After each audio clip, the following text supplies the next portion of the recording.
مساء الفل، مساء الهنا، مساء السعادة، مساء الحب، مساء الرضا عليك يا حبيبة قلبي، عليك يا أختي، عليك يا صاحبتي، عليك يا أمي، عليك يا جارتي، عليك يا بنتي، عليكم جميعا.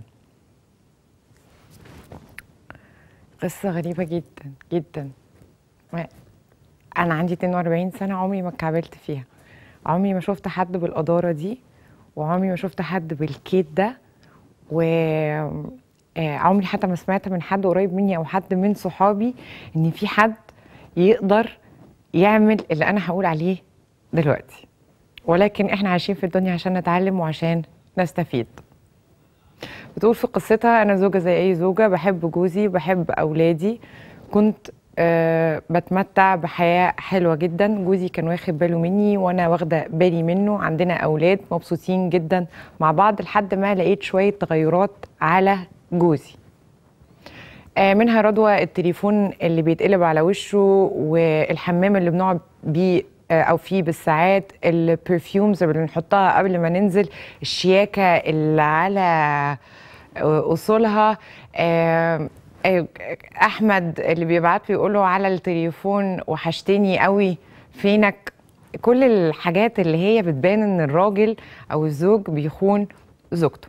ولكن انا زوجة عاقلة، فانا جبته وقلت له انا شايفه او ملاحظه عليك شويه تغيرات، لو في واحده في حياتك تعالى قول لي، تعالى قول لي ونشوف هنعمل ايه وحصل ايه والحكايه ايه. وطبعا هو نفى وقال لا ومستحيل ومش ممكن، انا بحبك وما اقدرش اخونك وما اقدرش اعرف عليكي واحده تانية. فانا ارتحت كده وقلت خلاص، يبقى كل الحاجات اللي انا شايفاها دي حاجات مش حقيقيه، والراجل مهتم بنفسه شويه يا بت ومفيش حاجه، واي واحد بيقول له انت وحشتني وعديها.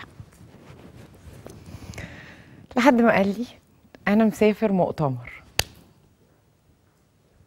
اخد بعضه سافر المؤتمر، انا فضلت اكلمه اكلمه اكلمه ما بيردش. فجاه لقيت تليفوني بيرن، نمره غريبه. اول مره ما ردتش، تاني مره ما ردتش، تالت مره قلت يا رد يا بت، لا يكون حد انت عامله اوردر على اونلاين، ولا حد جايب لك لبس وعايز يجي يعمل ديليفري او يسلمك الحاجات. رديت ايوه فلانه، ايوه معاكي فلانه فلانيه، تحت امرك، خير. انا اعرف جوزك كويس، ايوه اموري. الاول ما كنتش مصدقاها في مكالمه التليفون، وقعدت اجيبها كتير لحد ما قالت شويه تفاصيل كده رضوى تقول انه الست دي على حق. الست دي بتكلمني تقول لي ايه؟ بصي يا ستي، انا حبيبه جوزك وش كده، وهو خايف على مشاعرك وخايف يقولك وخايف يبلغك، وانا عارفه ان انت حاولتي تواجهيه وتقولي له وهو رفض. sooner or later، يعني دلوقتي او بعدين انت هتعرفي، وانا كده كده هتجوزه. وافقتي هتجوزه، ما وافقتيش هتجوزه. بتقول لمرات الراجل كده. واحده ست رافعه سماعه التليفون على واحده ست بتقول لها انا اهو ان كان عاجبك خلاص تمام. فانا ما عنديش مشكله بقى زوجه تانية، وانتي المفروض كمان ما يبقاش عندك مشكله، وجوزك بيحبني وانا لقى سعادته معايا ولقى هناه معايا، وانا بعرف ادلعه وبعرف افهمه وبعرف اتكلم معاه وبعرف اقول نكت وبعرف يضحك عليها، وبيحب اكلي وبطبخ له وببعت له على الشغل، وانا مروقاه قوي. فبدل ما تعملي بقى سين ولا تتطلقي ولا تخربي بيتك، وافقي، وانا ما عنديش مشكله وهديكي الايام الاكتر. طبعا انا ما عرفتش اعمل حاجه غير في وسط الكلام قفلت السكه في وشها. جالي انهيار عصبي، قعدت اعيط اعيط اعيط اعيط يا رضوى. كلمت الناس اللي حواليا، قعدت استشيرهم، اللي قال لي اتطلقي ويمشوا هما الاتنين يلا مع 2000 سلامه والباب يفوت الجمل، وده راجل خاين ومش عارفه ايه، واللي قال لي لا ما تخربيش بيتك، دي هي اللي اسمها خربت البيوت، دي بتكلمك تضايقك، دي بتكلمك تحرق دمك، ما تسمعيش كلام واحده زي دي وانتصري عليها واعملي مش عارفه ايه واعملي ايه. قلت للناس انا هبعت لرضوى الشربيني، قالوا لي هتبعتي لرضوى الشربيني هتقول لك اتطلقي، لو انت واخده قرار الطلاق ابعتي لرضوى الشربيني وهي هتقولك اتطلقي وهتديكي الدفعه وهتقويكي وتقولك يلا، والراجل الخاين ملوش ديه ومش عارفه ايه، واطلعي بقى اقول لك الكلمتين دول او ابعت لها او شوفي مين يكلمها، وهي هتقولك اتطلقي وهتخربي بيتك.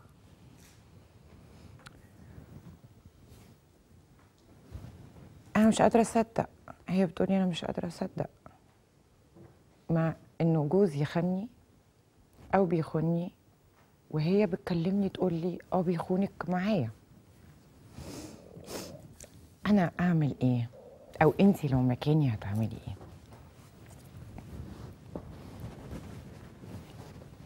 بس يا حبيبتي، لو ما كانتش كلمتني ده حماده، ولما ست تكلمني وتكيد فيا وتفرس فيا ده حماده تاني خالص. الجزء الأول قبل ما تحصل مكالمة التليفون دي كنت هقولك أنا لو كنت مكانك مش هكمل مع الراجل ده. وأنا أختلف، سيدات تقدر تستحمل الخيانة وتدي فرصة تانية، وستات تانية لأ. أنا رضوى الشربيني ما أقدرش أدي الراجل اللي أنا متجوزاه فرصة بعد ما يخوني. لكن أنا واحدة ترفع عليا سماعة التليفون تقولي يا تقبلي بيا زوجة تانية لجوزك يا هتطلقي واسيبها، هو هنعمل معاه ايه؟ ده هنعمل معاه بعدين، ده هيجي نمرة 2. لكن هي نعمل معاها ايه؟ ها؟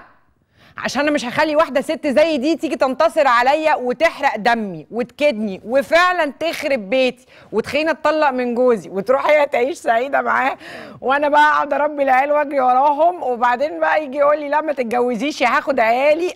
فيلم كده هتخشي فيه مش لطيف. فطالما هندخل في الفيلم ده لو هتخشي فيه تحرقي دمها الاول. كده النسا يتقابل بكده النسا. واحد، هتحطي اعصابك في تلاجة برود مش طبيعي. 2، مش هتبلغيه بمكالمة التليفون دي. 3، مش هيكون ليكي اي رد فعل مكالمة التليفون دي، انت ما شفتيش ما سمعتيش ما عرفتيش ما حدش كلمك. 4، مش هتردي على نمر غريبة تاني لانها هتحاول تاني وتالت ورابع، ولو هي ما حاولتش تاني تالت ورابع حاوليها شوية بنات او شوية ستات هيضايقوكي ويكلموكي في التليفون عشان يقولك اخبار جوزك معاه ايه. 5، هتسيبي الحبل. عارفة لما تسيبيه الحبل يشرق نفسه بيه؟ هتسيبيه الحبل عشان يغلط زيادة. 6، هتتغيري كاملا، لون شعرك يتغير، تبتدي تخسي، عندك إمكانيات تروحي تعملي عملية شفط ولا تعملي أي حاجة، تظبطي وشك، تظبطي بشرتك في منتهى الهدوء وانتي ساكتة. 7، لو ما بتشتغليش لازم تشتغلي، ونازله وخارجه وعندي اجتماع واصلا انا مش فاضيه. ايه يا حبيبي، ايه يا قلبي، معلش سوري ما بردش على التليفون عشان انا كنت مشغوله. تحسسيه ان في حاجه في حياتك شغلاكي، مش تركزي معاه، عشان كل ما هتركزي معاه، هي نظريه القط والفار، كل ما هتركزي معاه هيجري، كل ما هتقربي هيبعد، لان التانية هي اللي بعيده، التانية اللي هي مش مملوكه، التانية اللي عماله ماسكه كريستال وعماله تعمل له ايه حته المازيه، ما تقول له ايه تيجي تاخد المازيه، عايز المازيه يا حبيبي، ها؟ فما ما تهجميش وما تقربيش. 9، دلع هستيري، ها؟ هستيري، يا كنت موتي يا بوتي خدي الحته دي من الفرخه يا لولي، تعالى اقعدي هنا يا راحه قلبي. تعملي يبقى مستغربك مش فاهمه انت بتعملي ايه. تعملي له مساج، تمسكي صوابعه، تعالى يا حبيبي ادلك لك صوابعك، نفسك تاكل ايه النهارده، نفسك تشرب ايه النهارده، نزل خرج بيتفسح مؤتمر ما تساليهوش. 10، نظرات عينك تبقى نظرات فيها لوم وحب، اللي هو نازل يا حبيبي، طيب يا حبيبي انبسط. انبسط دي ترزع في ضميره، ينزل العربيه يدور العربيه، دي بتقولي انبسط، دي بتقولي انبسط، وتستفزيها من بعيد، تستفزيها من بعيد يعني ايه؟ يعني هي عارفه متاكده كويس قوي ان بعد مكالمه التليفون دي هتقوم الحرب العالميه الثالثه، وانت هتهدي البيت فوق دماغكم انتوا الاثنين، وهتعيطي وتصوتي وتلطمي وتقعدي طول النهار نهار وليل يغمى عليكي، هقول لك اوف وقرفت وست نكديه وست مش عارفه ايه، وعلشان كده انا سبتك وعلشان كده انا عرفت عليك. شفتي العياط ده؟ شفتي النكد ده؟ شفتي طريقه الصوت دي؟ شفتي صوتك العالي؟ هو ده اللي خلاني اروح لواحده تانيه. التانيه هو بتعلي صوتها عليا، التانيه بتحب المناظر اللي بيعملوها لنا دي. افرسيها بقى وكديها وتتصوري مع جوزك وتحطي الصوره. بيقولوا ماي ايه؟ ماي هاب، ماي ايه بيقولوا؟ ها؟ ماي هوبي، ها؟ هوبي، حياتي، اشواقي، هاتي، عبد الحليم حافظ، قول لا، بوز البطه، ماي باك بون، روح قلبي، وحطي ايدك هنا اهو وانتي بتتصوري. ها؟ هاني مونرز في شهر العسل، انتي ما جيتيش خالص. هي هتبتدي الناحية التانية تعيط، هي هتبتدي تدبدب، هي هتبتدي تصوت، هي دي بتستهبل، مراتك بتستهبل. أنا رحت قلت لها، أنا كلمتها، دي عارفة، دي الحكاية، دي الرواية. هيقوم يهد الدنيا فوق دماغها. افضلي استفزي فيها ببرودك لحد ما هي اللي تقوله إنها كلمتك. يرجع بقى إيه، عامل زي الكتكوت اللي على الطاسة، بيرعش كده كده. لكي بقى ساعتها حرية الاختيار. عايزة تكملي مع الراجل ده وتديله فرصة، لو كانت أول مرة وخيانة ومش عايزة تهدي البيت والعيال وبتحبيه، ده مبدئي. أنا عشان كده أصحابك قالوا لك لما هترفعي سماعة التليفون ولا هتوصلي رضوى الشربيني، رضوى الشربيني هتقول لك اتطلقي. مش فكرة خراب بيت، فكرة إنه أنت بتسأليني لو أنا اتعرضت لده أنا هعمل إيه؟ أنا متجوزة راجل خاني، أنا مش عايزة، ما بكملش. فأنت عندك طريقين، يا الطريق الاولاني بتاع اديه فرصه والحكايه والروايه والبتاع، يا الطريق التاني بتاع لو كانت رضوى الشربيني مكاني كانت هتعمل كذا فانا كمان هعمل كذا. لكن هنا حريه الاختيار. لكن قبل ما تختاري يمين او تختاري شمال لازم رجلك تبقى واقفه على ارض صلبه، وما تخليش واحده زي دي تكيدك.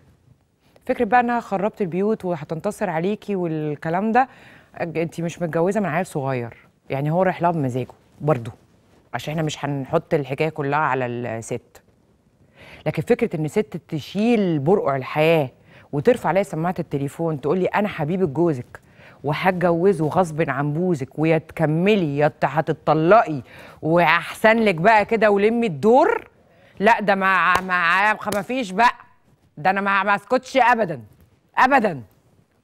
بس اعملها بمنتهى الصياعه، اعملها بمنتهى الذكاء، احرق دمها، اخليها تنام منقوطه. لانه صدقيني الليله اللي هي كلمتك فيها كانت ماسكه التليفون كل شويه علشان تشوف هو هيكلمها يقول لها انت نكدتي عليه عيشته ازاي. ما تديلهاش اللي هي عايزاه على طبق من ذهب، مرمطي لها توقعاتها، مرمطيها، امسحي بيها البلاط. فهي اللي تبقى ست نكديه، وهي اللي تبقى ست صليبة اللسان، وهي اللي تبقى ست مفيش رباية ريوك، هي اللي تبقى عمالة تزقه. فكل ما هتزقه عليكي. تستلقيه انت بقى بمنتهى العقل، بمنتهى الأدب، بمنتهى الهدوء، سواء مكملة أو منفصلة، عشان انت تطلعي هانم. عارفاني هانم؟ أنا سايباك وأنا هانم، أو مكملة معاك وأنا هانم. ما بننزلش المستويات دي. ده رأيي بمنتهى الأمان. والحقيقة أنا ما شفتش بجاحة كده في عمري. ما شفتش واحدة بترفع سماعة التليفون على واحدة تقول لها لا، لو عندك شك إن جوزك بيخونك، بيخونك وبيخونك معاه، وإن كان عاجبك وهتجوزه أحسن لك وتكملي غصب عنك. ده ليفل مفيش أوحش منه.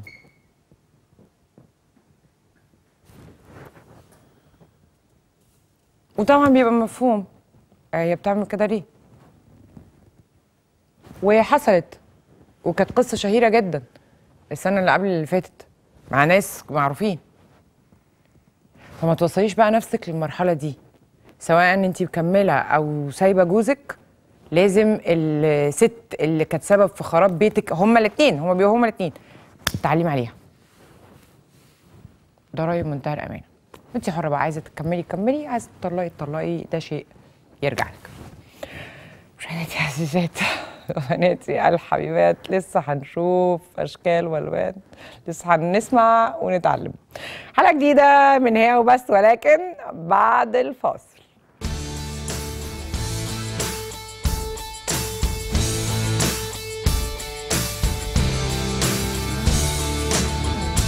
دخلنا على الهوا فارحب بيكم. اسلام سعد انت منورنا النهارده، اسراء خالد منورانا، مصممين ازياء ومتزوجين، وكانوا لسه بيحكوا لي قصه هتجنن واقولها بجد، مش عارفه اعمل ايه، بس هم قالوا لي استني عشان احنا بنشوف نجيب الفيديو بتاع القصه اللي انا عايزه اقولها، ما عرفناش نجيب الفيديو، انا هقول القصه. ماشي يا ساره؟ انت بس هتقولي لي خلاص؟ طيب اولا انتوا منورينا النهارده وميرسي ان انتوا لبيتوا الدعوه بتاعتنا. ده شرف ليا طبعا. مبدئيا التصميمات بتاعتكم مكسره الدنيا، خصوصا ان انتوا بتلبسوا مشاهير. الحمد لله. فبالتالي انتوا موجودين في حتت كتير. فعايزه الاول قبل ما نعرض للناس ونقول الهدايا وكذا، نعرف ده حصل ازاي. انا بدات من 12 سنه او 13 سنه. طبعا اشتغلت حاجات كتير جدا قبل ما ابدا في الفاشون. فاول طبعا ما خطبت اسراء كان عندي 18 سنه ونص. اول لما خطبت اسراء اهي بدات اهتنا الدعايه. اوكي. فانا كنت بحب الفاشون جدا، فتحت مشروع صغير، وطبعا اسراء كانت معايا من البدايه، والحمد لله وصل ده. انا اصلا من بني سويف، فبدات ببني سويف، ففتحت براند صغير، وبعد كده فتحت التاني والتالت والرابع والخامس. فتحت ايه في بني سويف؟ بدل وفساتين. حلو. دريسز تمام. سهره يعني سواريه. بدل وفساتين ويدنج وسهره وكل حاجه. فتحنا بروجكت عشان نقدر نتجوز منه وانتوا مخطوبين. واحنا مخطوبين. ما شاء الله. وبعدين وبعدين الحمد لله الفرع بقى 2 و3 و4 و5 في بني سويف. في بني سويف. حلو. وبعد كده فتحت في المهندسين، وبعد كده فتحت في المول بقى، فتحت عندي مول في التجمع الخامس. ما شاء الله. يعني انت بدأت من محل في بني سويف، اللهم بارك ما شاء الله، وصلتوا انتوا الاثنين لمول في التجمع الخامس. ما شاء الله، الله اكبر. كلمني عن البدله او الجاكيت المرصع بالماس او الالماظ اللي الناس طبعا في ناس كانت منبهره، في ناس اتريقت. انا لازم اقول لك برضو الاثنين. انا عارف كل حاجه. ايه بقى المشهد ده؟ فهمني. اول حاجه كلام الناس فوق راسي. حلو. واول حاجه انا لازم احترم راي الناس، بالسلبي او الايجابي. صحيح.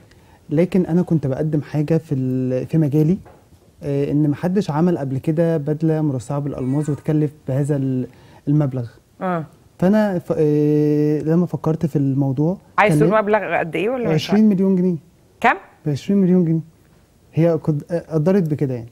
احنا كنا عاملين يعني تعاون مع حد براند الماظ. ايوه كده. وجي حط الفصوص بتاعه الالماظ، صورنا الفيديو وبعد كده شال الفصوص. بس هي بدله مش البيع. اخد الفصوص. طبعا. البدله تصور بيها وتشال الفصوص خلاص. بس هي البدله في الوقت ده كان فيها الماظ بيساوي 20 مليون جنيه، وبعد كده مكان البراند الالماظ شال الالماظ بتاعه وخلاص. طب ليه عملنا كده؟ عشان خاطر اكتبي دلوقتي، معلش معاكي موبايل؟ معايا. اكتبي اغلى بدله على جوجل. معلش ممكن فوكس الموبايل كده. اغلى بدله. بس البدله مش للبيع، انا عملت فكره فيها بس. مش هي دي ممكن ب 20 مليون جنيه. ايوه اهو ب 20 مليون جنيه اغلى بدله رجالي في مصر. ماشي عشان بس تشعل السوشيال ميديا بس. يعني انت عملت ده عشان شغلي اكون متميز فيه. عملت ايه تتميز في شغلك؟ ايوه. في راجل هيلبس بدله كده بذمتك؟ مش عارف يعني بصراحه. يعني انت جالكوا حد بعديها قال لكم؟ ما بعتش ولا جالي حد ولا اي حاجه ولا واحده ولا حاجه. تعالوا نشوف الحلاوه اللي انتوا عاملينها. احنا معانا من اسلام سعد فاشن ديزاينر او فاشن ديزاين، صح كده البراند. معانا بدلتين هديه. بدله حريمي بدله رجالي وبدله رجالي. الستات بقى بتلبس بدل عادي زي الرجاله؟ طبعا. انا فتحت اصلا البراند كان رجالي بس في البدل. بعد كده عملت لاين حريمي. عشان من كتر بقى الكومنتات البنات نفسنا نلبس من تصميماتك، نفسنا نلبس عملت طبعا لاين حريمي بقى. انت اللي عملت ولا هي اللي عملت؟ مع بعض. احنا الاثنين بنعمل كل حاجه بتصمموا مع بعض. هلو ازيك؟ انت بتجيلنا على طول صح كده؟ اوكي. طب انا مش فاهمه البدله، ممكن نلف؟ البدله هو ديزاين جديد. احنا بنحب دايما نخرج عن المألوف لشكل البدله العادي. حلو. اللي فوق ده ايه؟ دي حركه جديده عاملها مع دبوس ومع دبوس من مش زرار عادي. تمام. يعني تاتشين بوصات قوي. دايما بحب في الديزاينز اطلع عن المألوف، من غير كرافات. من غير اي حاجه، عشان فيها شغل كتير فمش محتاج فيها طاي. وده ايه العريس ولا حد من اصحاب العريس ولا حد بيحصل ايه؟ ممكن عريس يلبسها وممكن اصحاب العريس يلبسها. هو ينفع صحاب ينفع العريس يلبس حاجه من غير بابيون؟ طبعا. يا سلام والله بالظبط. اصلا دلوقتي بقى بيفتحوا اصلا الزرار اصلا وبيلبسوا بدله، وكمان يعني مش معظم الناس بتلبس اسود ولا كرافات، مش عايزين يلبسوا كده. ايه والله العرسان اختلف، بقوا مروشين قوي. طيب ماشي، ما يضرش. اصل انت متابعه دلوقتي الستات بس مش بتحب الرجاله. لا ليه ما بحبش الرجاله؟ ليه ده انا كنت خايفه ادخل من المقدمه اللي انت عاملاها. لا انا قلت اخد نفسي وامشي. احنا بنتكلم عن الرجاله الخاينه خلاص. وانت ربنا يعني 12 سنه الحمد لله. 12 سنه اللهم بارك، لسه بتشكر فيك قبل ما تخش. هو قاعد تقول بصراحه. وبعدين احنا في الاول وفي الاخر احنا بنقول صفه او خصله مش كويس، بس ده مش معناه ان الرجاله كلها كده. صح. زي ما في راجل خاين، ما احنا بنقول دايما زي في راجل خاين في ست خاينه، بس ده برنامج ستات حضرتك. عشان كده والله انا بحب والله العظيم ده برنامج ستات، اقسم بالله. الله على الحلاوه، الله على الحلاوه. دي بدله قطيفه عشان الكوليكشن الشتوي. دي حلوه قوي، دي تروح بقى بيها مناسبه، تروح بيها. دي بدله ولا ده جامب سوت؟ يعني ده من تحت لا بدله. يعني ده توب لوحده وبنطلون لوحده. 3 قطع. شبه البتاع اللي انت عملتها مرصعه بالمس دي، وضحيه ربنا. لا اصل اتفرجت على الفيديو زي بقيه الناس. ايوه. وقعدت اقول بس والله مش بستفز حد ولا برخم. انا مش كده اصلا، انا مش دي شخصيتي خالص. لا ما انا عارفه، بس انا شخصيا كنت مستغربه في حد هيلبس بدله ب 20 مليون جنيه. اكيد لا. لا اكيد في ناس اغنياء للدرجات. ممكن بره بقى يعني ما شاء الله ممكن بره ما شاء الله. احتمال حد يفكر يعمل بس احنا مش هنبيعها بقى. هو ممكن يجيب لنا الالماظ، احنا بس دورنا نحطه له في البدله، نحطه له بشكل لطيف وشكل يليق على الديزاين. يعني انت الفكره ان انت كنت عارف تاخد الماس او الالماظ تعمل بيه شكل على بدله. بالظبط. بس انا مش انت ما قلتش كده يا اسلام. امال قلت ايه؟ انت ما قلتش كده، الفيديو ما بيقولش كده. عامل مينشن للبراند الالماظ، وعامل مينشن للبراند كل اللي تعاونوا معايا مع الفيديو عاملوا منشنات. اخدت قد ايه وقت في التحضير ده؟ 72 ساعه بس في رص الالماظ. انا سريع الحمد لله. ما شاء الله دايما. طيب ناخد احنا معانا آية. يا رضوى ازيك يا ايوشه؟ وحشتينا قوي. وانتوا كمان وحشين. روح قلبي انا كويسه ايوشه، انت عامله ايه يا حياتي؟ مش مصدقه ان انا بكلمك والله العظيم. روح قلبي، انت منوره الدنيا والله العظيم. قولي لي يا ايوشه، عايزه تلبسي بدله؟ عايزه تلبسي بدله لونها ايه؟ بصراحه يعني ان شاء الله يعني هي لاختي. لمين؟ لاختي. لاختك؟ لاختك اشمعنى اختك؟ هي عندها مناسبه ولا هي عايزه تلبس بدله ولا الحكايه بتحصل ايه؟ هي خريجه تجاره انجلش وهديها لها يعني. يا روح قلبي. طيب يا ايوشه مبروك علينا اول هديه من اسلام سعد. البراند بتاعك اسمه اسلام سعد فاشن اند ستايلست، ديزاينر اند ستايلست. اوكي. ده عريس صح؟ ده عريس. ده عريس. يعني هو شكله البتاع اللي تحت ده طلع ايه موضه تاني؟ هو مش سديري. ممكن تفتح الزرار كده توري ديزاين. انا عامل تاتش بس كده في البليزر كانه سديري، وهو مش لابس سديري اصلا. ده مش سديري. ايه ده بجد؟ ممكن تلف توريها بعد اذنك. ايه اللذاذه دي؟ طب ممكن ندور بس كاميرا 3. وانت عامله كام زرار هنا؟ 3 زرار هنا و3 زرار هنا، كده نوع من الديزاين يتغير شويه، ما يكونش برضو تقليدي قوي. طبعا وبرضو سيمبل عشان في ناس ما بتحبش الحاجات الاوفر الكتير. طب عندي بقى سؤال، بتيجي اسراء مثلا تقول لك لا التصميم ده مش الطف حاجه؟ طبعا باخد رايها طبعا في حاجات كتير جدا. طبعا بتسمع كلام طبعا. شفتي بجد بجد يعني بتقولي على حاجه لازم كل الحمد لله. يعني انا بحب دايما التميز. يعني ايه؟ يعني ما فيش حد كامل، ما كامل الا وجه كريم. انا دارس واخد كورسات وشاطر، بس برضو لازم هي لما تكون وجهه نظرها ما هي ممكن طبعا وجهه نظرها اضافه، مش بنكمل بعض طبعا. بس برافو. ناخد التليفون. يا نجلاء. ايوه ازيك عامله ايه؟ ازيك انت يا نونا؟ عامله ايه يا روح؟ انا بحبك جدا أنا جدا جدا. انا بحبكم كلكم والله العظيم. لا انت روعه اصلا، وكل ارائك، وانا بحبك وبحب شكلك وبحب كل حاجه. يا رب يخليك يا نونا. نونا شفنا التصميمات الحلوه بتاعت قمر، تصميمات قمر. وطبعا انا ابني عنده 17 سنه، وطبعا عايزه له بدله قمر زي البدل دي عشان يحضر بيها افراح جميله، زي لان هم مصممين رائعين. وانا لما شفت البدله بصراحه قلت عايزه احضر. هي خطيره خطيره خطيره. نونا مبروك جدا جدا. مبروك عليك يا نونا. خليكي معايا ياخدوا بيتك في كنترول. تاني هديه من اسلام سعد، فاشن ديزاينر اند ستايلست. كتير عنوان تحسي عنوان صح؟ ليه ما غيرتيش في دي يا سوسو؟ الله حاجه سيمبل بقى كده، يعني ممكن ننزل بيها الشغل الصبح. الله انت قمر. برضه فيها تاتش بسيط كده في الزراير، فيها حاجات كده في البنطلون ماتشنج. لا تجنن.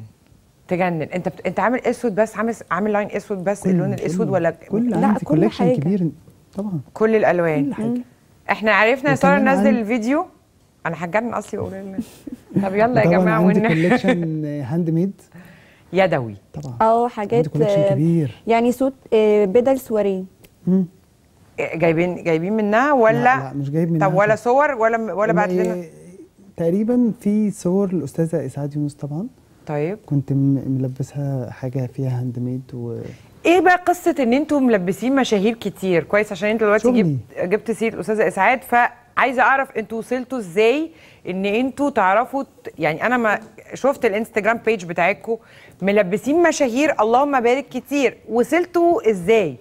انا يعني الحمد لله بدات اصلا من 2014 او 2013 بلبس كل لعيبه الاهلي ولاعيبه الزمالك وبقى الحمد لله لما شافوا ستيب بيكلموني مثلا كليب، مسلسل، فيلم، حد بيجيب حد يعني بالظبط كده. وشغلي طبعا حلو، فحضرتك بتبقى قاعده مع حد اسلام سعد تمام ده بيرفكت كده، كله بيقول كده بقى الحمد لله من فضل الله. وشها حلو عليك الله. طبعا والله وش السعد والله الحمد لله. الصيف بقى والكتان شميس كتان والبدله كتان، حتى البنطلون فيه تاتش جميل. تحفه. الصيف بيحب كده بقى. ده لبس بقى صيفي الرجاله تخرج بيه بالليل. بالظبط كده. وبرده لو ساحل مثلا، في مناسبه في الساحل، في مش عارف ايه، بيحبوا الكلام ده. مناسبه للساحل يلبسوها سات كامله. لكن لو مش مناسبه للساحل يلبس القميص على البنطلون. ممكن. حلو قوي.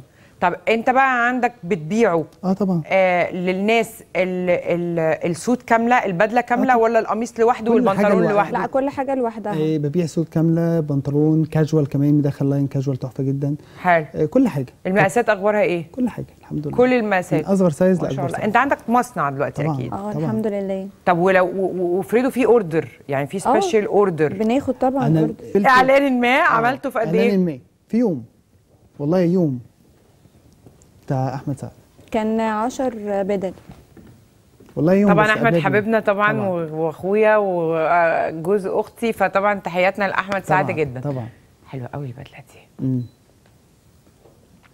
ده دي تحفه البدله. لا مش معقول. حتى الكواليتي انت لو لمستيها طبعا صوف كواليتي روعه. ودي برضه عامل منها الوان، كل الالوان بقى. في منها ابيض، عاملها ابيض ابيض ومنت جرين واورنج، كل الوان الصيف. تمام يا اللي سامعينها هناك. تمام. خطيره. السيدات او البنات بقوا بيتجهوا للبس السوتس قوي. حضرتك برضو بتحبي السوتس جدا؟ ما انا عايزه بقى اقول لك على حاجه. دلوقتي في اتجاه كده بيقول اصل هي عشان بتلبس بدل فهي مسترجله. ملوش علاقه. طبعا ملوش علاقه طبعا. حضرتك لو لبستي هتخلي البدله حريمي طبعا. نهزر. لا ما تثبتنيش. لا والله لا، والله لا، بتكلم عن الناس. لا ملوش علاقه ابدا، ملوش علاقه خالص. يعني برضو على حسب شخصيتها. إيه بقى؟ ده بقى من اللاين الكاجوال. ده لاين برضو. لا يعني هي سيمي كلاسيك، بدله كتان. لا انا ما بفهمهاش دي. ده لونه ايه؟ ده لونه بيج فوق وايت، بس انت حاطط اخضر. فسفوري. انا شايفه صح. هتعمل كده تلاقي البطانه جوه كده. لا طب دور بقى وري لهم بقى. ده بقى ايه؟ ده الجديد يعني؟ ده ساحل بقى. ده الساحل قوي بقى يعني. والله برافو. ده من اللاين الكاجوال الجديد. ومطقم التيشيرت على والله على لون الزراير. ممكن تجيب لون الزراير بعد اذنك. لا لون الزراير بدله. ممكن تبص لي كده. عايزه اشوف. ايوه لون الزرار نفس لون استنى الكاميرا هتجيبها. بص من فضلك. نفس لون التيشيرت اللي جوه. اوكي. كتان برضو. وممكن حضرتك تعمل كده البدله عشان بس نوري الناس اللون اللي الكاميرا. الله تقيله. بتحس الماتشن كله كده مش يعني الوان مختلفه بس لايقه سترايك. وتعمل بقى الوان فوسفوري غير الالوان دي. يعني غير اللون ده اكيد تعمل الوان ثانيه برضه. بالظبط. والله العظيم برافو. الحمد لله. بتاخده في التصميم قد ايه وقت؟ على حسب بصراحه. دي خدت منك قد ايه عشان تعرف توفق الالوان دي على بعض؟ ممكن 10 ايام كده. برافو. الفيديو يا جماعه حد انا هموت واتكلم. الصوت دي قمر بقى. دي قمر. دي انت قوي بقى. ده انا جدا. صح؟ انا حاسس كده. ممكن تبين ورا كمان في تاتش حلو قوي. الفتحه اللي من قدام. لا مش الزرار. لا خليكي كده زي ما انت. بس هياخدوا البدله الجاكيت من ورا وبعدين نقوم مدورين ناخدها من. طب انا عندي سؤال. الكسرات دي اللي انت عاملها لو حد عنده جناب ما تنفش الحكايه؟ بالعكس. لا هتعمل ويست. تخلي ويست قد كده وتخفي الجناب. الله. انتي بتعملي الحريمي؟ لا احنا الاثنين بنعمل كل حاجه مع بعض. بنتفق من الاول على الديزاين مع بعض سواء بقى رجالي او حريمي. طب افرضوا اختلفتوا على التصميم؟ والله في الاخر بنتفق، يعني بنوصل لحل وسط. لان احنا يعني افرضي وتقولي لا انا مش عاجبني يا اسلام. انا اسلام مش عاجبني ده. بيتنفذ. مش عارفه بس ممكن يعني ممكن ننفذه بشكل قريب من اللي انا عايزاه شويه. يعني بنحاول نقرب الدنيا. بس انا اصلا وهو دماغنا واحده عشان بدأنا شغلنا مع بعض من واحنا اطفال، يعتبر 18 سنه ونص. فخلاص دماغنا اتطبعت وبقيت واحد. حدث بالفعل.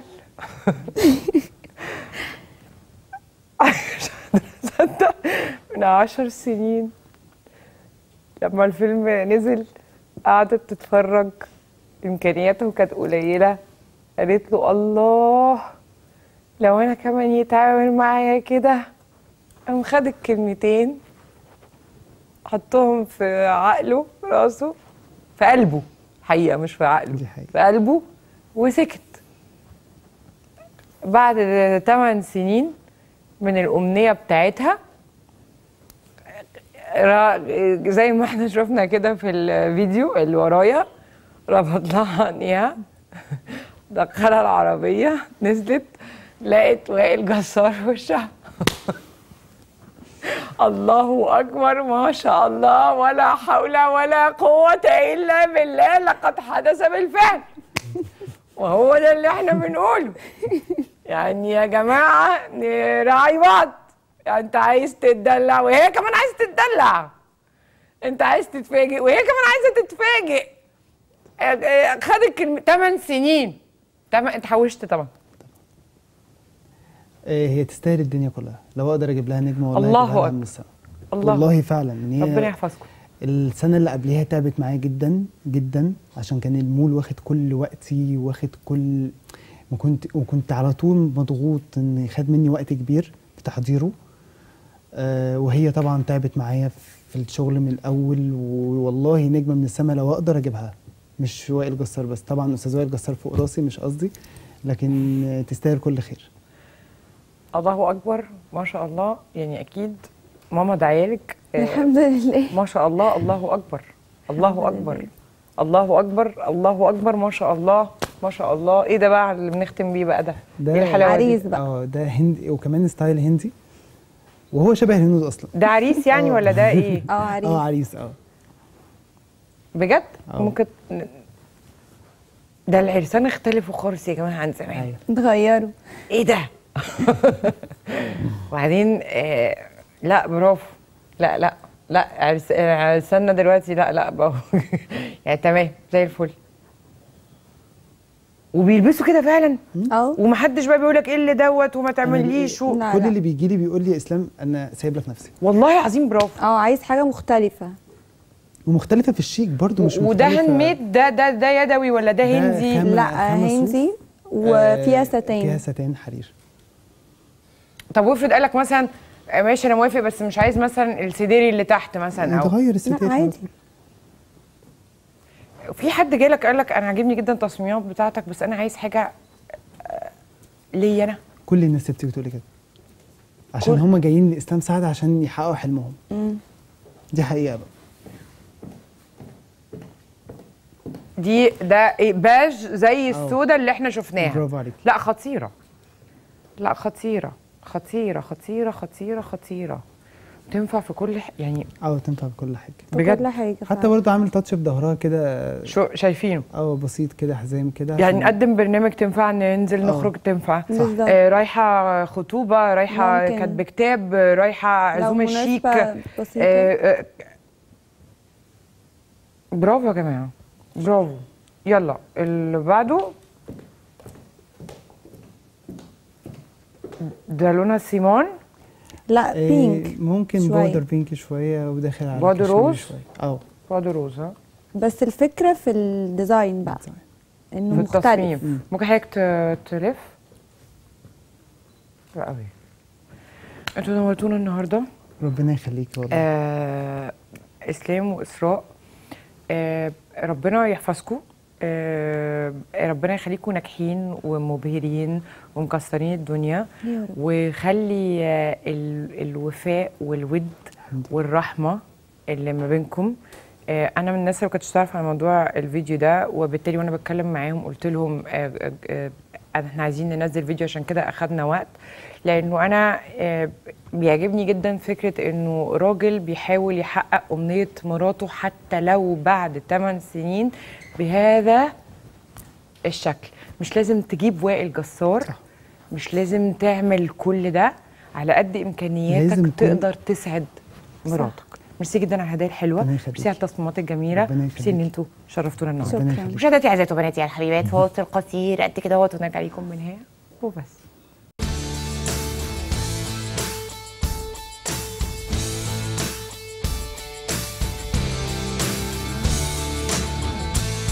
سيلفيا سامح منورانا ومشرفانا النهارده. نورتي الدنيا كلها. ميرسي ده نورك. طلعنا نعرف بعض، مش نعرف بعض بس طلع في ما بيننا ناس مشتركين قاعدين نرغي بقالنا شويه. فكره المايكرو بليدنج، انا عامله مايكرو بليدنج حواجب. دي فكره صعبه جدا ان انت تعرفي تعمليهم مظبوطين واللون مظبوط ويبقى حد عنده امانه في اللون وما يستعملش حاجات الوان وحشه، ما يخشش بطبقات معينه فيقلب تاتو. صح اللي انا بقوله ده؟ احنا بقى النهارده دلوقتي في ناس كتير الوانهم قلبت برتقاني واحمر واسود جراي اكتر واخضر ورمادي احنا مهيصين. مظبوط مهيصين. لما انا بشوف التهيصه دي انت بقى عندك الحل. يعني يعني كده عندي الحل، بس مش الاورنج حله هيبقى حاجات معينه، الجراي حله حاجات معينه. اللي هي ايه؟ احنا اولا عندنا المفروض الريموف، بس الاورنج والاحمر الريموف مش بيعمل معاه حاجه للاسف. دي امانه. برافو عليك. يعني ولا ريموف ولا اي حاجه، لازم بقى عشان يغيروا يعملوا مثلا شادوينج، نعمل شادو مثلا بدارك براون فنقفل الاورنج او الريد اللي عندها. قصدك تكتمي اللون البرتقاني او المحمر؟ مش شادو بقى، هعمل شادو اكنه اللي هو زي التاتو بس تكنيك بلون بني. يس بني غامق. ده الحل الوحيد، لكن الريموف مهما عملت مش هيتشيل، بالعكس. طيب الريموف او ان احنا نعرف نشيل اللون بيبقى في الالوان الايه؟ الجريهات يعني. الرمادي بقى على الغوامق جراي اسود بني اوكي، كل الالوان الغامقه يتشال زي اللي احنا هنشوفه دلوقتي بالظبط. ده بس انا دلوقتي مش بشيل، هنعمل ايه بقى دلوقتي؟ هقول لك اول حل بنعمل الريموف ده لو حد خلاص موافق ان هو يعمل ريموف وبياخد كذا سيشنز، يعني يبقى كام جلسه؟ الديبيندز حسب غمقان اللون، ما اقدرش اكرر. وكل ما تيجي بعد شهر اقول لها لا لسه قدامك مثلا 2 or 3 سيشنز مور، 2 أو 3 حسب حسب، ما اقدرش اكرر. لو تقيل قوي بياخد وقت. اديني بقى كده، خلينا اول كمان نحط التليفونات للمشاهدات الحلوين بتوعنا، علشان سيلفيا براوز مايكرو بليدنج ده اسم البراند، بيهدي 6 سيدات. 6 سيدات دول بيهديهم 3 منهم مايكرو بليدنج زي اللي انا عاملاه كده. أيوة صحيح مظبوط. و3 التانيين لو اللون عندها مثلا قلب جراي ممكن قلب رمادي معالجه اللي هو نيوتراليزيشن، تعرف تظبط لها اللون بالظبط. صح كده؟ ايوه مظبوط. طيب قولي لي واحنا دلوقتي هنشتغل وناخد التليفونات، قولي لي لو هناخدها شقين. اوكي. لو واحده اللون عندها قلب رمادي او مخضر او مسود او بني اللي هو بيبقى الباهت ده، اوكي، بتاخد عدد جلسات نشيل فيها اللون بالظبط. قولي لي اللي هي اكتر واحده عندك دخلت وعملت جلسات. لا بتقعد شهور، احنا بنقعد شهور لان بين السيشن والتانيه شهر، فانت هتقعدي فتره، ففي ناس بترفض ده. اوكي. ساعتها بروح داخله على السكند تشويس، الاختيار الثاني اللي هو المعالجه اللي احنا بنعمله دلوقتي. حلو. الاختيار الاولاني بتشيليه بالليزر، يا ليزر يا ماده ثانيه اسيد بتشيلها. وبتتشال فعلا يا سيلفيا؟ بنسيب اثر، في اثر. انا مبسوطه منك ان انت صريحه مش امينه. 100%. طيب المعالج بقى، المعالج ده سكند تشويس بس مش 100، يعني مش هو ده اللي بنفضله دايما. احنا طبعا نفضل الاول نشيل علشان ابقى بشتغل على نظافه، بشتغل على جلد بيور. حلو. اوكي. انت مش موافقه، طب عندي حل تاني، ان انا ممكن اقلل لك الغمقان ده وادخله لك على بنيات، فيبقى معالجه بالظبط، فانا يبقى شكله حلو. يس. فاحنا دلوقتي كمان الهدايا بتاعتنا يا اما هيعملوا مايكرو بليدنج، لو حد حواجبه بيور او تنفع تتعمل مايكرو بليدنج، يا اما هتعالجيهم فتعملي لهم نتيجه كويسه. نيوتراليزيشن. يس. اوكي. نيوتراليزيشن ده اللي هو بخليه طبيعي بالظبط، بحط لون زي اللي بيحصل زي اللي بيحصل ده دلوقتي. بنبتدي بقى نهدي الجراي يدخل على بني غامق. عملت سيشن كمان نفتح البني اكتر، بيفتح ويهدي اللون، يعني هتلاقي في حتت من التاتو ابتدت تبقى مش باينه قوي. بناخده بسيشنز. انا عندي سؤال عايز اساله لك. انت قلتي التاتو، ما هو بيعالج كله. بيعالج كله. يعني اخش على تاتو اوكي، مايكرو بليدنج اوكي لو قلب على جراي شويه لانه هيقلب. الشفايف كمان بنعملها. الشفايف لو حد عنده دارك ليبس شفايفه غامقه والبوردز تبقى غامقه، في ناس بقى كده، في ناس من السجاير وات ايفر بنعمل كده. بتبتدي اول ستيب بنخليها تبقى ناتشورال ليبس which is روز، تبقى روز كده. الخطوه الاولانيه بتخلي الشفايف طبيعيه. يس. ما بحطش اول حاجه، ما بحطهاش لون، بعمل لها نيوتراليزيشن معالجه. لو هي مسود بالظبط. مسود ده بيبقى ايه؟ من التدخين، من شرب في ناس بتبقى كده يبقى طبيعتهم شفايفهم غامقه. لو حد افريكان فانت برضو شفايفهم بتبقى غامقه، فبتفتحيها بالظبط. بفتح الاول طبيعيه، شفايف طبيعيه. مظبوط. وبعدين تجي لي الجلسه تاني تعملي ايه؟ يعني الديبندز بقى. لو لسه غامقه ممكن اعمل لها سيشن كمان نيوتراليزيشن، وبعد كده لو هي عايزه تحط لون في ناس بتستكفي اللي هو انا حلوه كده بقيت طبيعيه وبقيت شفايف عاديه زي اي حد تاني، فخلاص اوكي. في ناس تانية لا حطي لي، طب عايزه بقى لون بينك، لا اعملي لي. طب احنا بقى ممكن انا ممكن نشكل هدايا، يعني ممكن اللي مايكرو بليدنج اللي عايزه شفايف فاتحه. انت حبيبتي يعني واحنا طلعنا. لا خلاص لا طلعت صاحبتكم من ايام الجيزه. ايوه انا كنت في الجيزه اصلا. ايوه هم ساكنين في الجيزه، فانا صاحبتكم من ايام الجيزه فعلا. اي حاجه هتقوليها تمام. طيب ناخد اول واحده معانا منى. يا منى. الو. منايا، انا بموت في اسمك يا منى. وانا كمان بحبك قوي يا رضا. حبيبه قلبي. عايزه ايه بقى؟ عايزه تعملي مايكرو بليدنج ولا انت عندك اللون بهتان ولا؟ اعمل المايكرو بليدنج لماما عشان هي حواجبها خفيفه وعيد ميلادها الاسبوع الجاي. يا حياتي، مامتها عيد ميلاد مامتها الاسبوع. كل سنه وهي طيبه. كل سنه وهي طيبه. تنور الدنيا كلها يا منمن. اول هديه مايكرو بليدنج من سيلفيا براوز مايكرو بليدنج. بس انت لازم بقى تغيري سيلفيا براوز مايكرو بليدنج. قولي سيلفيا او سيلفيا مايكرو بليدنج وات ايفر، يعني اللي انت قولي. لا انا مش قصدي كده، انا قصدي ان انت دلوقتي بتقولي لبس يعني شفايف ومايكرو بليدنج حواجب، فلازم تعملي حاجه للكوكتيل كده، فاهمه؟ المفروض فعلا. واحتمال تخش في حاجه ثالثه موجود، بس يعني خلاص بقالي كتير، بقالي سنين. حلو.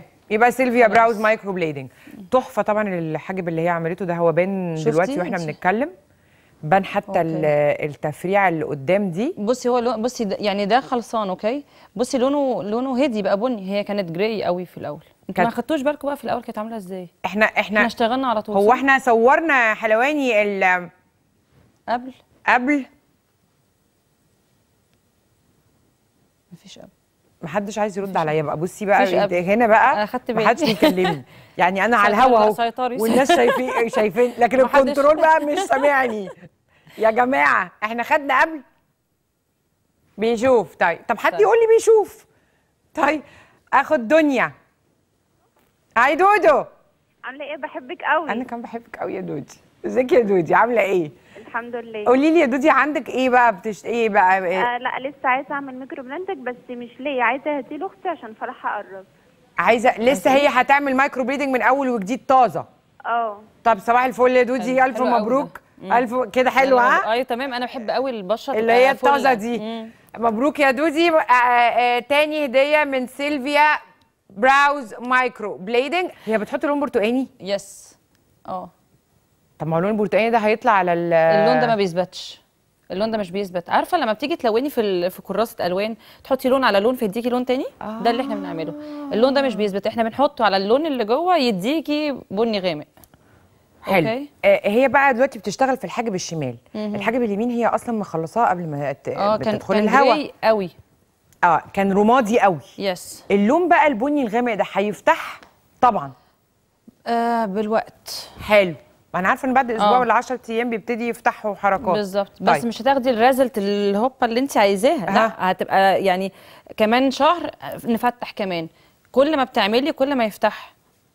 كل ما تروح تعمل كل ما بنعمل سيشن كل ما اللون يفتحها اكتر، مش من اول مره عشان ما حدش يقول ان هو لكن من أول مرة. اللون ده مش هو ده اللون اللي هيبقى بعد 10 ايام.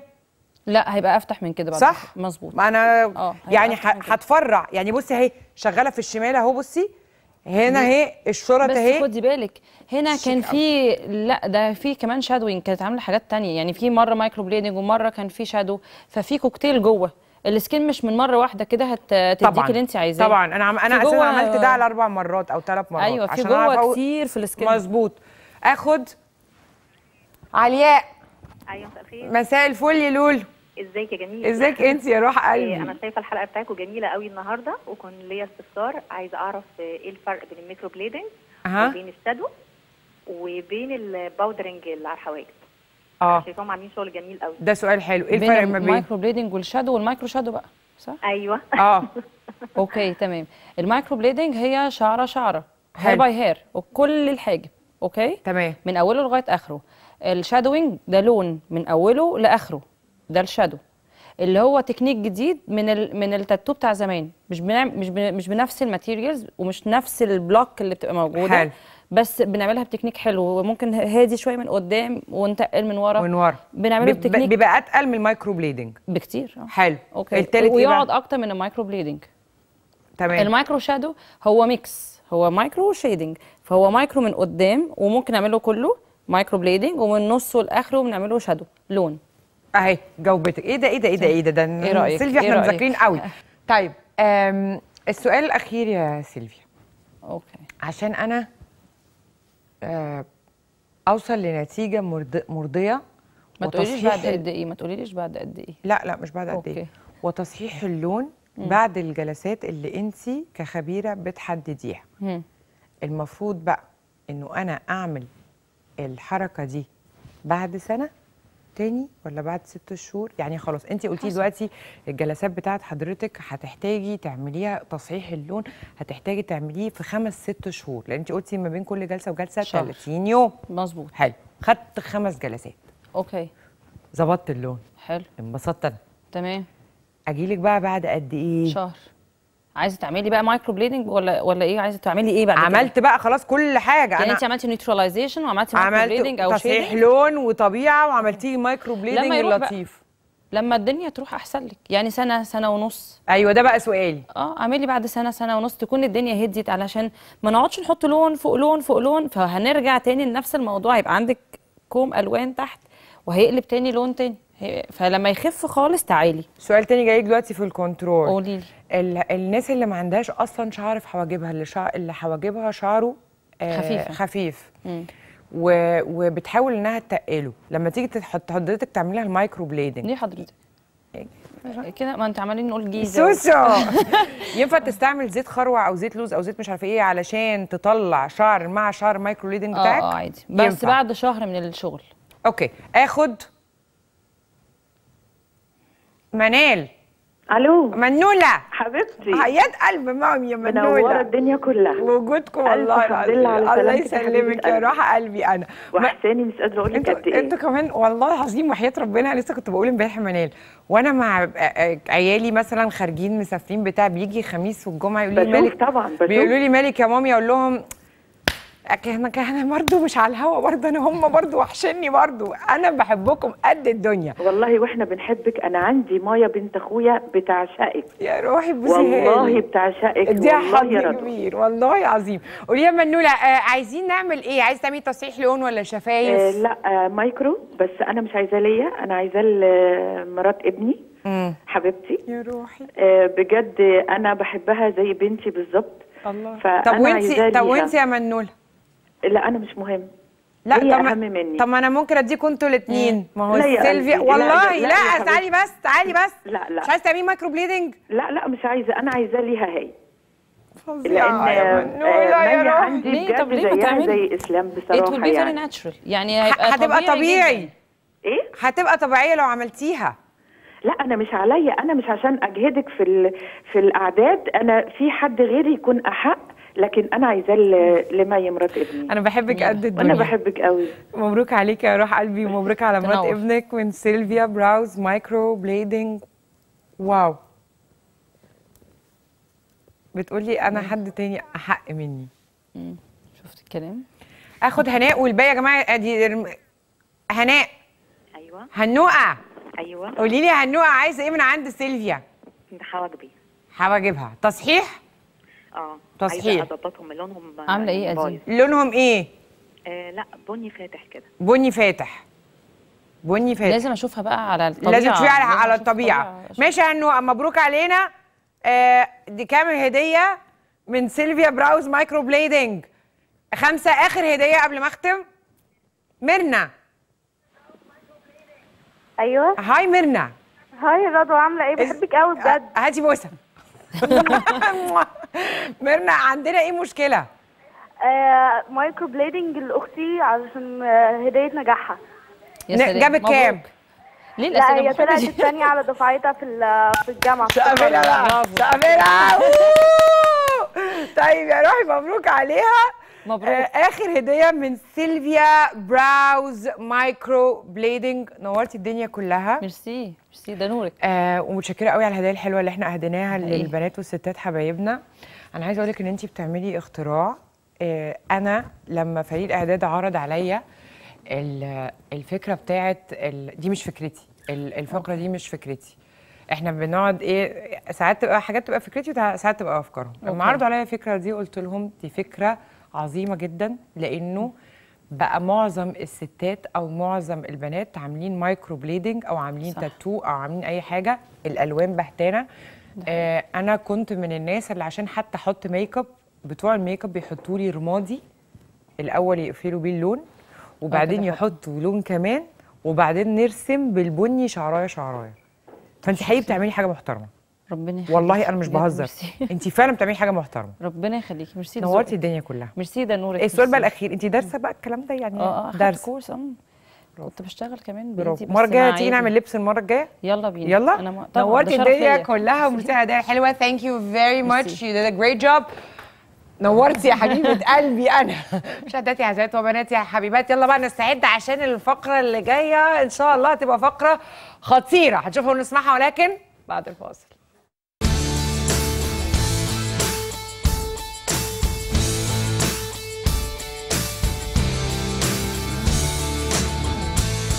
هل مرايه الحب عمياء؟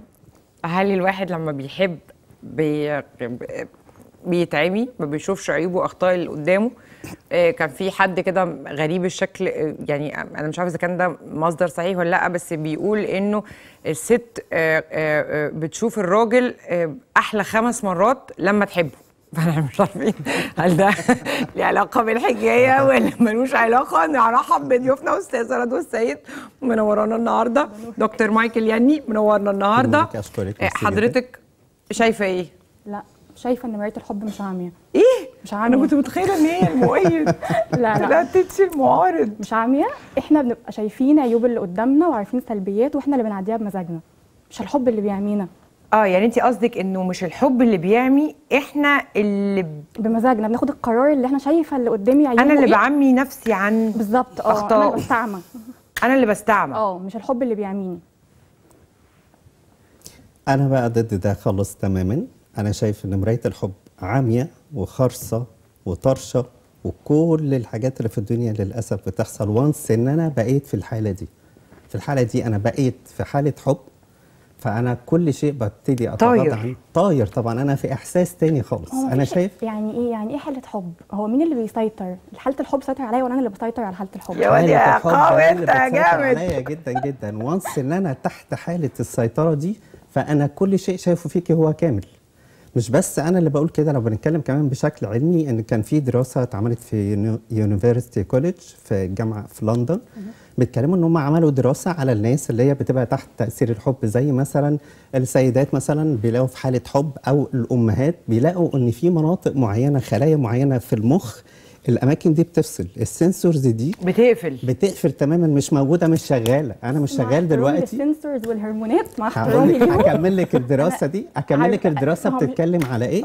هي بتتكلم على ان احنا لما بنبقى في حاله حب زي كده، بيبتدي ان احنا كل السنسورز دي مسؤوله عن الحاجات الخاصه بالنقد او بالحاجات السلبيه في الشخص اللي قدامي. مش السلبيه، ان احنا نشوف الحاجه على حقيقتها، حاجه على حقيقتها، او انا بقيم الجزئيه اللي ممكن تكون فيها ضرر بالنسبه لي، فاجمل اللي بيعمل بلوك مش بصدق فيه، زي رضوى الشربيني. ده انا بقول لك على دراسات موجوده، دراسات مش بصدق بالكلام ده، لان يعني فين طيب الافكار والهرمونات دي لما العلاقه تتكمل وننزل على ارض الواقع والعيوب دي تظهر ونسيب بعض؟ فين بقى السنسورز وفين الحاجات اللي ما هو علشان كده بتبقى في الاول عاميه. بالظبط. طول ما انت مكمله هو شايف مثلا صوتك العالي جنون وطموح ولذاذه، بعد كده يبتدي يقول لك ايه ده اوفر وصوتها عالي، ده صوتها عالي وبيصدعني. مثلا سكوتك وهدوءك يقول لك هاديه وجميله وملاكي، بعد كده يقول لك ممله وما بتتكلمش وما بعرفش اتكلم معاها.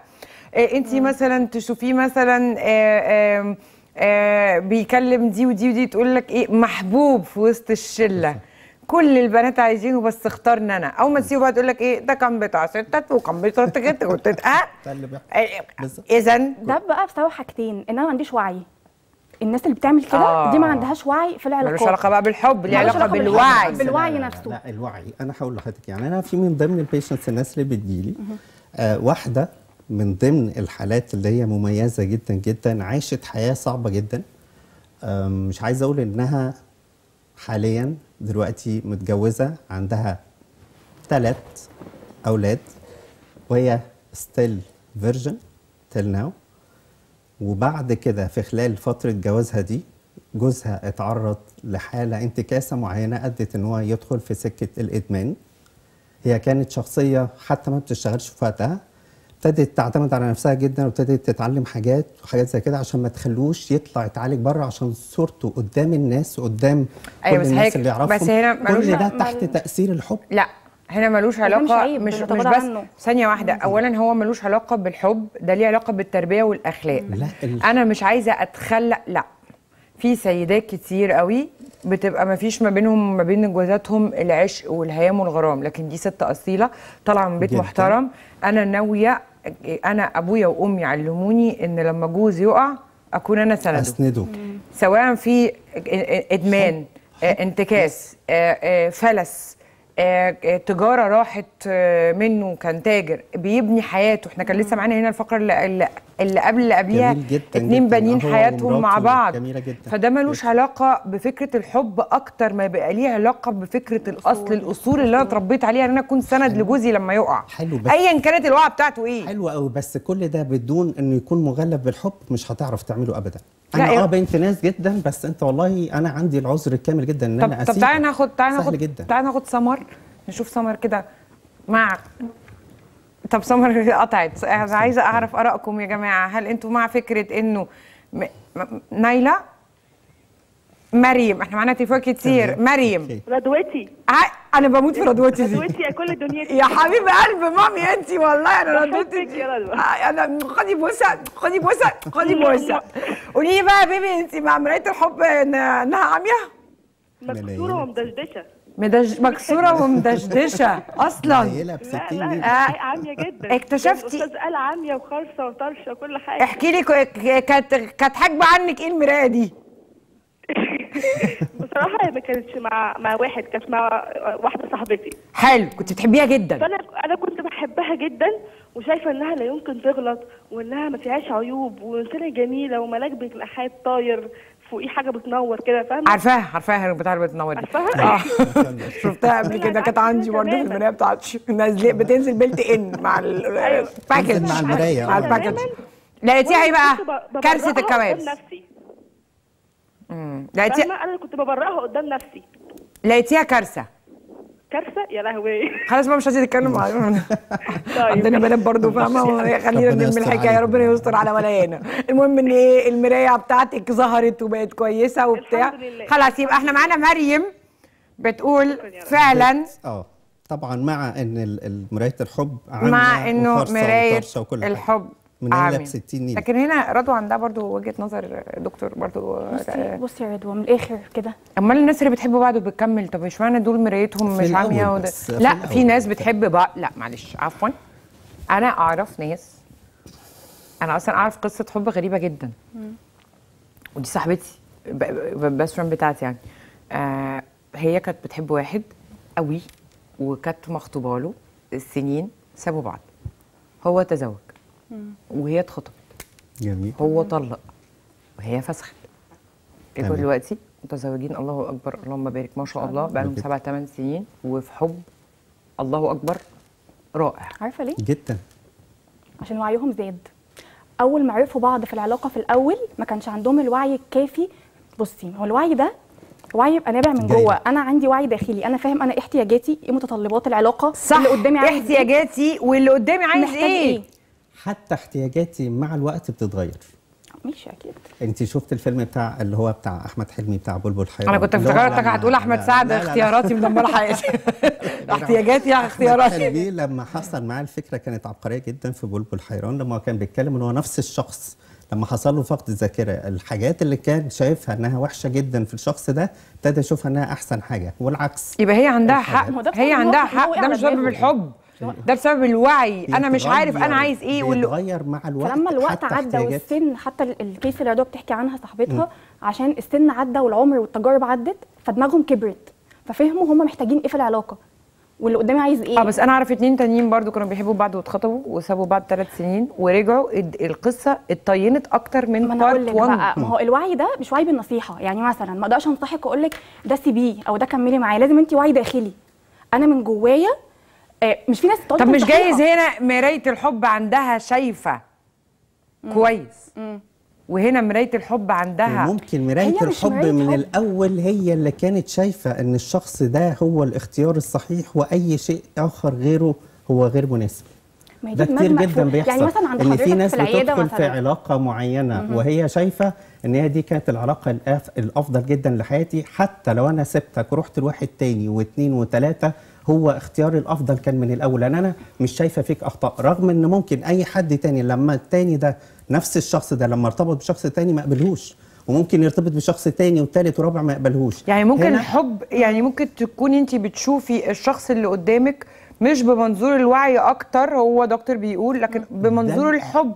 فالحب عندك، الحب مش بيخليكي تشوفي اخطاء اللي قدامك او عيوبك، لانك بتحبيه. يعني انت مامتك باباك فيهم اكيد عيوب، لكن انت ما تقدريش تقولي مثلا ايه ان انا بابايا مثلا راجل عصبي جدا ومش عارفه ايه. لا، انا بابايا اتضغط في الشغل النهارده، الحكايه الرواق بتوجدي له حتى اعذار. بس هقول لك حاجه بحسها دي غشوميه بقى. انا انسان غشيم. بحس انسان غشيم في حياته. عارفه انت هتلاقي الغشيم ده اللي هو ما عندوش وعي، غشيم في كل حاجه، في شغله هتلاقيه ما بيعرفش يشتغل، هتلاقيه في علاقاته كلها ما بيعرفش. الغشوميه كلها الحب. وانس ان انت تحت الحاله دي، فانا فعلا ببقى غشيم في تصرفاتي في كلامي. ممكن تلاقي ان الشخص يبقى مرايه الحب غشيمه مش عمي. مش عشان مرايه الحب انا اللي غشيم. ما انا بقول انا اللي غشيم، هي اللي انا اللي غشيم، انا ببقى متميز غشيم في الحاله دي. انا ليه ارمي غشوميتي وارمي قله وعي وقله ذكائي على مرايه حب هي اللي عاميه؟ ده اللي بيحصل. هو انا النهارده امتى بكون في حاله غشم؟ لما انا ببقى في حاله يعني غير طبيعيه، لكن في الطبيعي انا شخص عادي بفكر بدرس ست ام كلثوم قالت ايه؟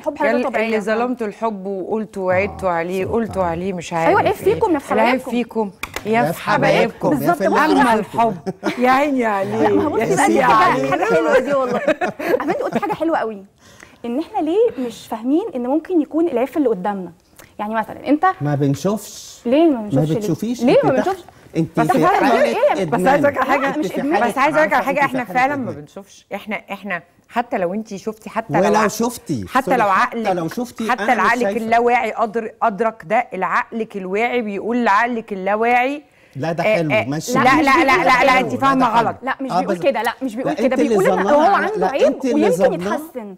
لا يعني نتيجه انا اللي هغيره يمكن يتحقق، او انا هغيره ده انا هخليه يبقى مرايه الحب عاميه. مش عاميه جدا. انا شايفه، ما انا شايفه عيوب. ما هي لو عاميه مش هشوف ان عنده عيب. عاميه جدا. قالت هي لو عاميه ما نقدرش نغلط. هي عاميه، انا مش هشوف ان عنده عيب. ما دام شفت عنده عيب واستنيت عليه وصبرت عليه وقلت هيتغير، ما انا شايفه عيوب اهو، مش عاميه. انا شايفه العيب. ايوه صح، ومستنيه عليه. ايوه ماشي، ما انت شايفه العيب وبتقبليه. ليه؟ عشان انت بتحبي. لا ما يمكن يتغير. لا ما يمكن يتغير عشان انت بتحبي يا امي. اقول لك هو الحب ده يعني هو الحاله دي هتاثر عليا؟ يعني انا واحده طويله عريضه، انا بكلمك على حالات. لا وحاله تخليني اكمل مثلا في علاقه. يا بنتي ده مش حاله، ده شعور. ما عادي اسيطر عليه شويه، اسيطر عليا. بص في فرق. انت جامده جدا. انت برج ايه؟ يا نهار ابيض. قالت لك انا الشعور انا اللي هيسيطر عليا، انا اللي هسيطر عليه. طبعا. ازاي هيحصل فيا كده؟ لا انت عارف 95% من الناس حياتها بايظه بسبب كده، ان شعورها بيسيطر عليها. المفروض انا اللي اتحكم، هو ولا عقلي ولا قلبي اللي بيمشيني. ككلام ممكن، مش لكن كواقع وحقيقه صعب. لو انت بني ادم، لا لو انت بني ادم في علاقه، يبقى ما لو انت بني ادم في علاقه. احنا معانا تليفونات كتير، ومعانا راي شارع، ومعانا حاجات كتير قوي، وانا مش هعرف لانه للاسف وقت الفقره دي خلصت. ممكن نعمل جزء تاني الاسبوع اللي جاي طبعا، جزء تاني ونعمل وقت اطول. اوكي طبعا. ندخل راي الجمهور اكيد. نشوف مرايه الحب عندهم عاميه. هتلاقي كله بيقول لك عاميه على فكره. متدشدشه، كله هيقول عاميه عشان ما ربع الناس ما عندهاش وعي بحاجه. لا يا فندم ليه يا فندم ليه؟ في انا بفصل في ساعات مرايه بتبقى فرز اول. ده بيفصل، في ساعات مش بيشتغل. هو مش موجود كتير في الاسواق، لكن في فرز اول موجود برضه يعني موجود. بس حتى الفرز الاول يعني ما في برضه عيوب صناعه. لا اله الا الله. انا مش هرمي فشلي على مرايه. على مرايه. صلي على النبي بقى. خلاص بقى هنعمل جزء تاني بقى. ايه ده؟ يبقى الشخص ده ما حبش. طالما بيحب نفسه. ما انا ما ينفعش احب واكره نفسي، لازم احب نفسي. مشاهداتي العزيزات وبناتي يلا حبيبات، انا لازم اطلع فاصل حالا. شكرا جزيلا ليكم انتوا الاثنين، نورتوا الدنيا كلها. هنعمل جزء تاني الاسبوع الجاي ان شاء الله. فاصل قصير ونرجع ليكم من هي ومرايه الحب عاميه وبس.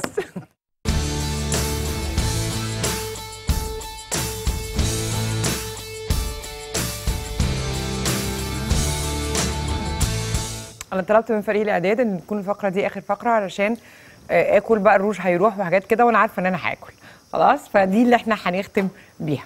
هبه وهبه معروفه او ملقبه بسيده البلكونه.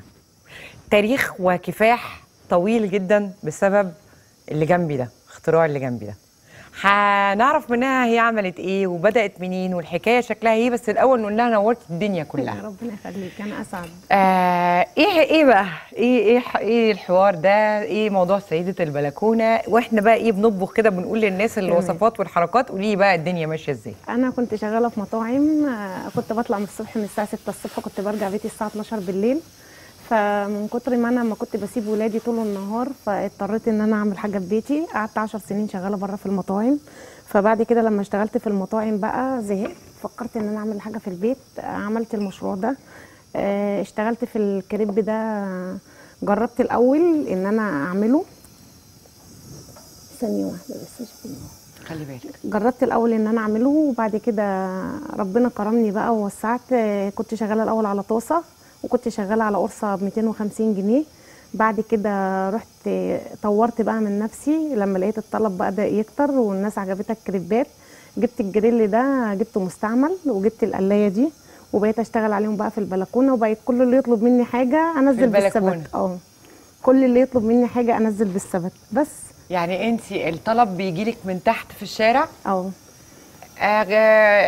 يا ام مرادي نزلي الكريب، يا ام مرادي كذا. بس بقيت بقى كده دلوقتي نزلت الشارع بقى عشان اتقابل مع الناس وجها لوجه. وتحطي الطلب في الثبت تعمليه في البلكونه على ده وبعدين تنزلي الثبت؟ انزل بالثبت في البلكونه على طول. فمن كتر ما الاطفال كانوا بيجوا ينادوا من تحت البلكونه يا ام مرادي حطي كريب، يا ام مرادي زودي كاتشب، يا ام مرادي زودي مايونيز. اضطريت بقى ان انا انزل الشارع بقى. تسخن بس. تنزلي بقى الشارع؟ تنزلي بالفرن الشارع ولا؟ نزلت بيه الشارع وخدت ترابيزتين والقلايه، وبقيت انزل الشارع بقى دلوقتي. بقيت اشتغل في الشارع يعني عامه. تعملي كريب؟ بعمل كريب، بعمل جميع انواع الكريبات، بعمل فراخ، بعمل بطاطس، اللي هي كل اللي قدامي ده. بعمل كوردون بلو، بعمل شيش، بعمل فاهيتا. يا سيدي على الشغل. طب انا هدوق قبل ما انت عطسانه. ده انا مخليه الفقره دي اخر فقره علشان الاكل. انا بموت في الاكل. اعمل لك واحد سخن بقى. ايه اعملي بقى واحد سخن وانا اكل ده. هو اساسا ده فله ده. وده اللي اسمه ايه؟ اصل الكريب. ده المطعم بتاعك انت؟ لا انا الكريب بتاعي اسمه كريب سيده البلكونه. كريب سيده البلكونه ده انت جايباه كده يعني؟ يلا بسم الله الرحمن الرحيم ندوق بقى. طبعا ايمان عفيفي بتاعت الاتيكيت قالت وانا باكل ما ينفعش اعمل بالونه هنا. بس ما فيش فايده. الله. دي عشان البتاع عاليه مش عارفه. الخلطه طبعا بتاعتك. وان شاء الله ربنا يسهل بقى اطور ان شاء الله وابدا اعمل بقى حاجات في البيت. يعني ابدا اعمل بانيه في البيت، اللي هو البانيه المجهز ده اللي بيتعمل وابدا اعمل برجر في البيت، وابدا اعمل كل حاجه في البيت عندي ان شاء الله. بس ربنا يكرمني بس واشوف محل ان شاء الله. عايزه تشوف محل؟ ان شاء الله ربنا يكرمني واجيب عده، لان العده دي تعبانه خالص. عندك ولاد عندهم قد ايه؟ معايا 4 سنين. معايا اللهم صل على النبي 4 اولاد. معايا ثالثه ثانوي عام، السنه دي جابت 81%. الله اكبر. كان ادبي ولا علمي؟ لا ادبي. ادبي. الحمد لله. ومعايا اولى ثانوي، ومعايا ثالثه ثانوي توأمها بس صنايع يعني. ما شاء الله. ومعايا 4 ابتدائي. وانت بتصرفي عليهم كلهم؟ انا ووالدهم يعني مع بعضين. برافو. بتساعدي؟ الحياه تعاون يعني. ايه الشطاره؟ الحياه تعاون. ايه الشطاره دي؟ النهارده معانا نماذج خطيره على فكره يا جماعه من الناس اللي متجوزه، سواء في الاول خالص. مرادي ده ايه بقى؟ ده ايه؟ ده ميكس ده ولا ده ايه ده؟ ده قنبله ده صح؟ ده سوسيس على فراخ والله اللي هاكلها.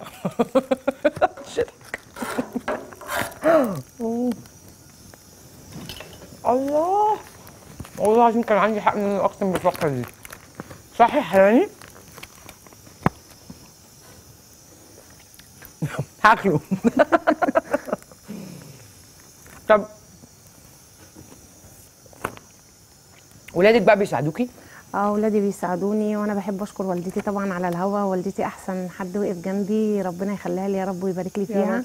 هي طول عمرها شقيانه وبتمنى لها الصحه وبتمنى لها العافيه يا رب. يا رب. وهي احسن حد وقف جنبي في الدنيا. هي اللي علمتك الخلطه ولا مين علمك الخلطه؟ لا انا اتعلمتها من المطاعم اللي انا كنت شغاله فيها. ال10 سنين بتوع المطاعم؟ اتعلمت فيها. واشمعنى الكريب تحديدا اللي انت قررتي انت تتخصصي فيه؟ لقيتها حاجه حلوه والناس كلها بتطلبها، احسن من الخضار والطواجن والمحاشي والحاجات دي كلها يعني. حبيت الفكره يعني. بتحطي ايه بقى دلوقتي؟ شاورما؟ ده فاهيتا. فاهيتا. انت بقى اللي بتتبلي الكلام ده عندك في البيت؟ بياخد وقت منك قد ايه في التحضير؟ الحاجه انا بنزل من الصبح من الساعه 7 قبل ما بروح السوق واجيب حاجتي كلها واحضرها. 7 الصبح؟ واخلص يعني مثلا ممكن اخلص على الساعه 11 الظهر كده 12 الظهر. حلو. ابدا بقى اطلع العجينه بتاعتي وارولها، وبعد ما بطلع العجينه وارولها بقى اقفل حاجتي كلها بقى وابدا اشتغل. طب انا عايز اسالك سؤال، بتسعري ازاي بقى؟ ايه بتسعري ازاي؟ يعني بتعرفي تسعريها ازاي دي؟ والله انا عايزه اقول لحضرتك على حاجه، انا اشتغلت الموضوع ده وما حسبتلهاش اساسا، سايباها كده على الله ونعم بالله. مش حاسبه لها خالص، لا حاسبه مكسب قد ايه ولا خساره قد ايه ولا الكلام ده. انا دفعت الاسعار كده وقلت زي ما ربنا ما يريد والحمد لله يعني.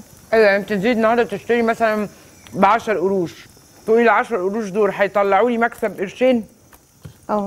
صح كده؟ لا ما بحسبهاش، مش حاسبه لها خالص. طب وافرضي خسرتي يا مراتي؟ والله سايباها لله، انا ليا نصيب فيها اشوفه. مش حاسبه لها خالص والله.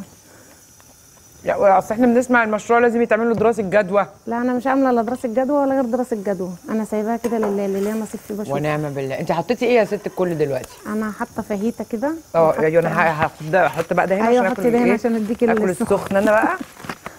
اديني بقى. وجايبه القلايه عشان البطاطس. بس الزيت يسخن بس شويه. بداتي منين؟ من الاول خالص. بدات منين؟ انا كنت شغاله في مطعم في التجمع. بصراحه كان صاحب المحل ليه فضل كبير عليا بعد ربنا، قال لي اتعلمي. وال5 سنين دول يعني انا اشتغلت فيهم، عايزه اقول لك يعني ما كانش في حد بيشتري مني في الاول. ما يئستش برضه، وطلعت اشتغلت بره ورجعت جربت المشروع تاني، وطلعت اشتغلت بره ورجعت جربت المشروع تاني لغايه اخر مرحله بقى زهقت وقلت اجرب المشروع في البلكونه. حاجه غريبه جدا، صدفه غريبه جدا. احنا في حد من عندنا من فريق الاعداد رايح يزور قرايبه، ماشي في الشارع سمع حد بيندى على حد ينزل له اكل فابتدوا يسالوا ايه يا جماعه؟ قالوا دي سيده البلكونه، هبه وهبه سيده البلكونه. ايه سيده البلكونه؟ سيده البلكونه دي ست مكافحه بقالها سنين طويله بتحاول وتيجي وتروح وبتاع وبتعمل اكل تنزله للناس في السبت. وبيحاسبوها ازاي؟ بيحاسبوها في السبت برضه. طب يا جماعه، طب ما حد ممكن يبقى ياخد الاكل ويجري ينصب عليها. حصل قبل كده الكلام ده؟ لا كلهم بيحطوا لي بصراحه، واهل منطقتي كلهم احسن الناس، وقفوا جنبي ما حدش ساكنه فين يا مراد؟ انا ساكنه في رود الفرج. اجدع ناس. الله. حطيتي لي بقى التحبيشه بقى. اتفضلي. ايه التحبيشه بقى دي؟ كاتشب مايونيز برضه. اديله شيدر. اديله. طيب انا لازم اختم لان انتوا شايفين وانا هاكله كله، يعني هاكله كله خلاص. انا قتيله النهارده، ده انا عاملاها اخر فقره، ده انا عمري في حياتي ما عملت المطبخ اخر فقره عشان الصاروخ ده. ايه؟ قلت ايه؟ ولا اعرف حد فيكم ولا اصحابي ولا حبايبي ولا قريب ولا غريب. انا لا ليا لا قريب ولا غريب. بتعملي ايه يا مراد؟ بقلي فراخ. دي بقى القلايه اللي انت اشتريتيها؟ دي اللي انا اشتريتها وكنت شغاله عليها. تقلي فيها الفراخ والبطاطس. طب قبل ما نختم يا مراد، انت نفسك في ايه؟ يعني نفسك تطوري من نفسك ازاي؟ والله نفسي ربنا يرضيني ان شاء الله وافتح محل واجيب عده احسن من دي، لان العده دي مضايقاني وده بيهب مني على طول ومضايقني. فرن جديد ان شاء الله، واجيب قلايه اكبر واوسع الدنيا يعني، لان انا شغاله على ترابيزات بتتني وتتفرد اللي هي العاديه دي والناس تقعد تاكل عليها. فنفسي ربنا يرضيني ان شاء الله ويفتح عليا. انا متاكده ان شاء الله يا رب. اللهم ربنا كريم يا رب. ويعني ربنا جعل حد سبب انه يعرفك وانت تيجي النهارده وتنورينا وتشرفينا. ربنا يرضيك. ربنا سندنا طبعا الحمد لله. والله الحمد لله، فضل ونعمه من ربنا عليا، ما بطلبش حاجه منه الا لما بيديهاني. الحمد لله الحمد لله. انت نورتي الدنيا كلها. ربنا يخليكي ربنا يخليكي. انا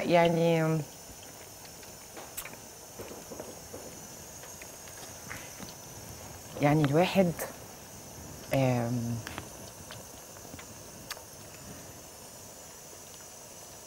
لما بيعافر في الدنيا بيحس بالناس اللي بتعافر. انا عافرت كتير الحمد لله، كنت بطلع من الساعه 6 وارجع بيتي الساعه 12 بالليل، ما كنتش بشوف ولادي طول النهار، فكان بيبقى صعب عليا قوي.